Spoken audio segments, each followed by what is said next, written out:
Alright guys, welcome back to another video, this time for another deck profile and tournament recap.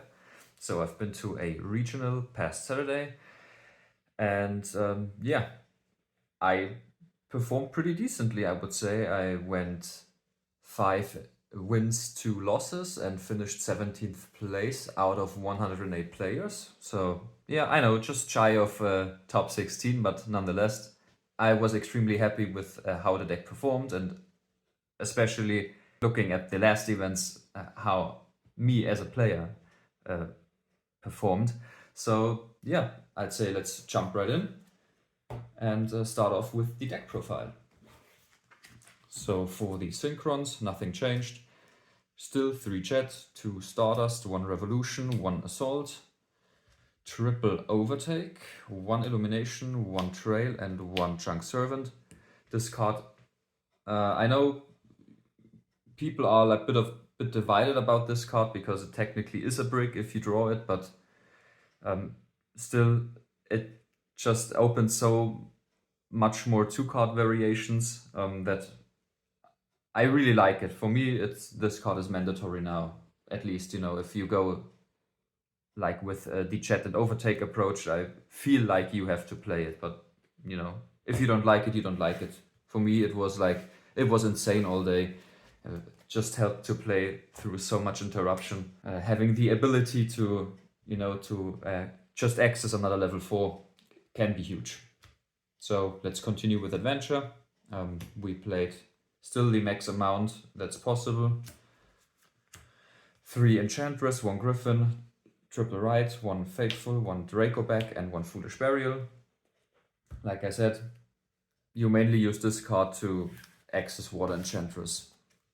Then the level 7 extenders, package stuff, Diabellstar, and Wanted as a 3-off, and the 1 original Sinful Spoils, and triple Fenrir.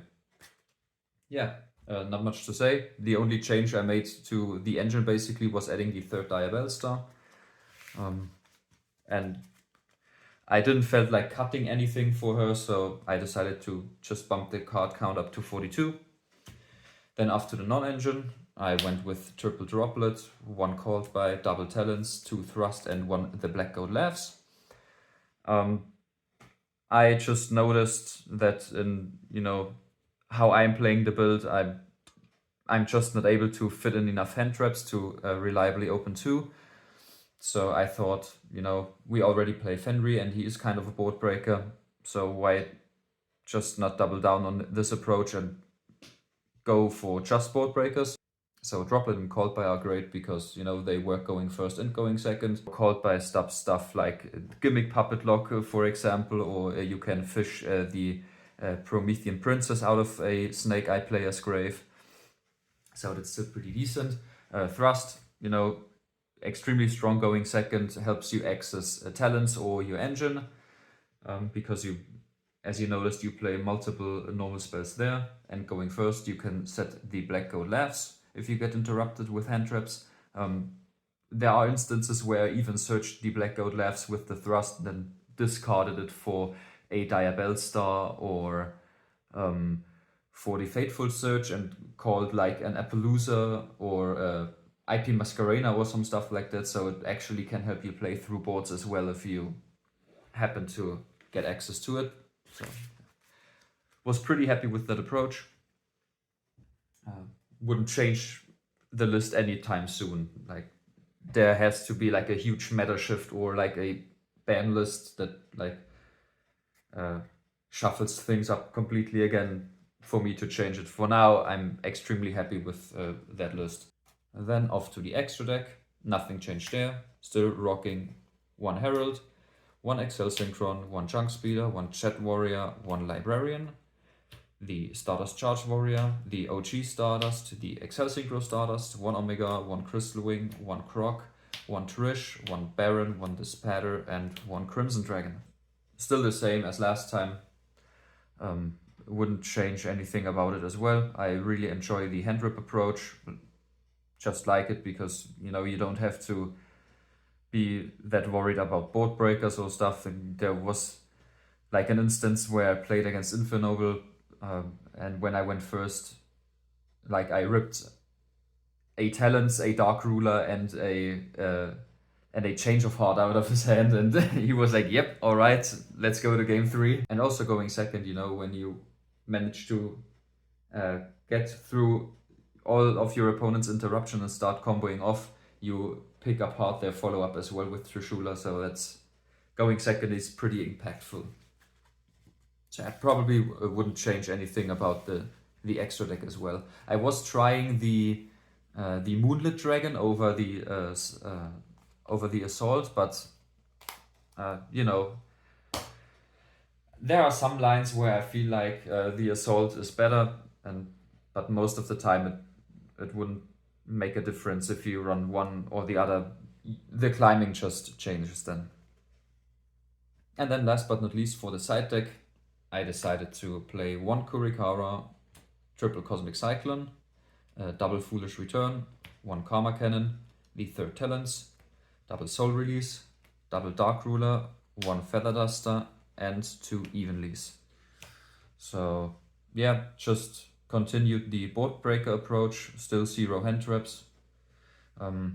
So Kurikara I sided in mostly against Kashtira and, you know, decks that set up like Appaloosa, for example, because, you know, it's pretty easy to bait out the first negate and then you just Kurikara her. Cosmic against Floodgates, and going first against the shifter decks like Kashtira and Flunder, because outing their field spell and continuous spells is pretty impactful actually. So really enjoyed that one.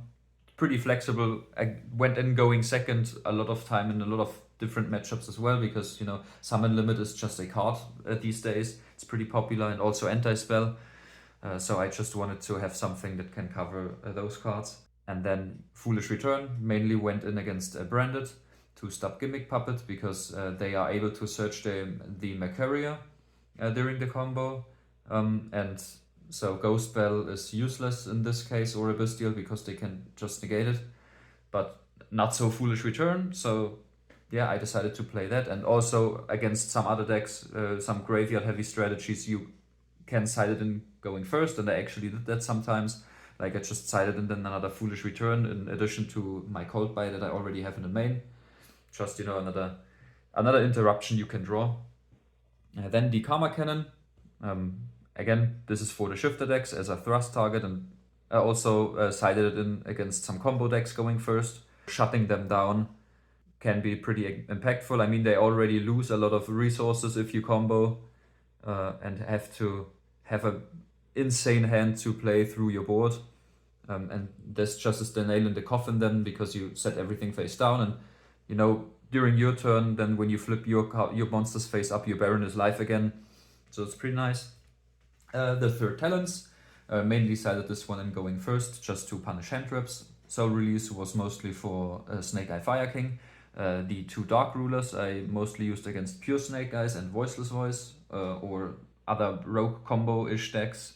I feel like in Synchrons you can go with cards like this against pure Snake Eye, when they play the Jet Synchron, because they actually put up a lot of hard negates that also remove your cards from the field. So I feel like, you know, if you just drop Dark Ruler on them, or if you bait some stuff out and then evenly, then there's suddenly just much less stuff to worry about.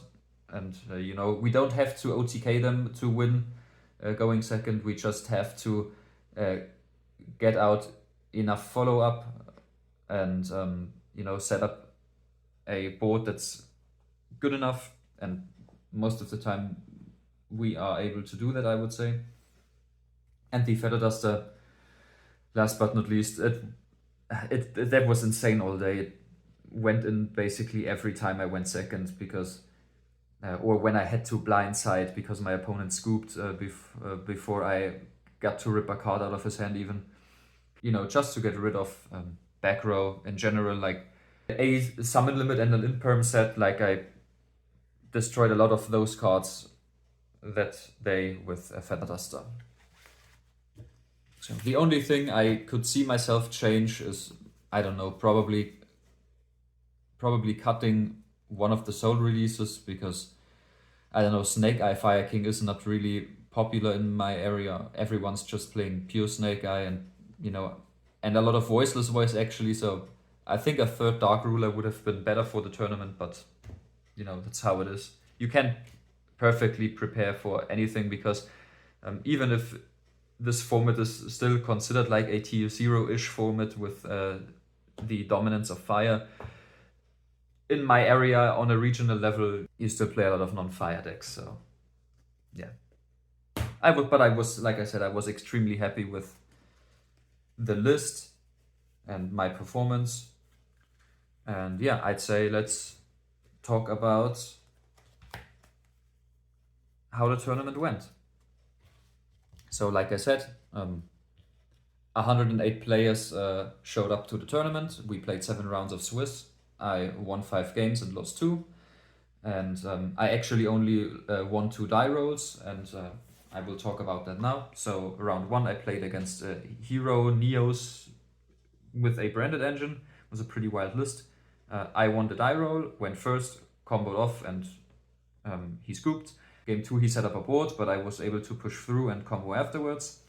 And so I won that 1-2-0. Round 2 I played against Ashend. He won the die roll. He did some Kashtira stuff, but he bricked, and so yeah, there was the only interruption was a Fenrir and an Imperm and an Ash, I think, and I just played through it, no problem. Game 2 he went first again. He actually did Ashend combo and ended with Appaloosa, the Ashend continuous trap, the dragon that pops a field spell, and the another level 8 Ashend. I had no idea what this deck does, but I even lead him and outed his Appaloosa with Kurikara and then comboed off. Round 3 I played against Pure Snake Eye. He won the die roll, and he set up his full board with Baron and Savage and IP, and I wasn't able to push through. It was just too much. Game 2 I went first. I comboed off through Nip and Ash, and he scooped it up. And then the game 3 was basically a copy of game 1. He set up his full board again, and I wasn't able to push through due to the lack of non-engine in my hand, and also opening some multiples like double wanted and stuff like that. You know, it happens. First loss was alright. Round 4 I played against Snake Eyes again. The Snake Eye player once again won the die roll, went first, set up board. I lost. Game 2 I went first, comboed through Ash and Imperm, and he scooped it up. And then in game 3 he went first again, set up his board. I was able to play through it. There was a lot of stuff going on, and but I was able to push through and end with a Crystal Wing and an Omega or something. And then, you know, it was 10 seconds before time. I called Battle Phase and attacked over his Princess and won that game in time then. And then round 5 I played against Voiceless Voice. He won the die roll, went first. He set up the full Voiceless board, like with the level 9 Fairy engraved to even pop something in. The trap was live, and Soravis, and you know the deal. If you ever played against Voiceless Voice, sometimes they just open everything, and that was the case. Sadly, I didn't open any feasible non-engine to help me push through, so yeah, I just wasn't having it. Game 2 I went first, played through Nip and comboed off, and he scooped it up. And then game 3 he set up the best Voiceless Voice board I've ever seen to this point. Like, there was this level 9 Fairy engrave. He had 2 low, the Skull Guardian, the Ritual Soravis, and the other Soravis, the effect monster one, and the permanent spell and the trap. And I was top decking a Fateful Adventure, and you know, just with the engine I had, I wasn't able to push through. So no biggie. And then round 6 I went up against Infernoble. I lost the die roll once again. He went first, set up full board. I don't know if you're familiar with what Infernoble can put up these days, but it's still decent, so to speak. So he had like 2 spell trap negates, a monster negate, a pop, and a spell negate in form of 1 equip spell that, just negates the first spell that resolves. So even like that even outs Dark Ruler. So yeah, that was pretty nasty. I tried to play through and I got through like half of it or something, but then I just ran out of gas.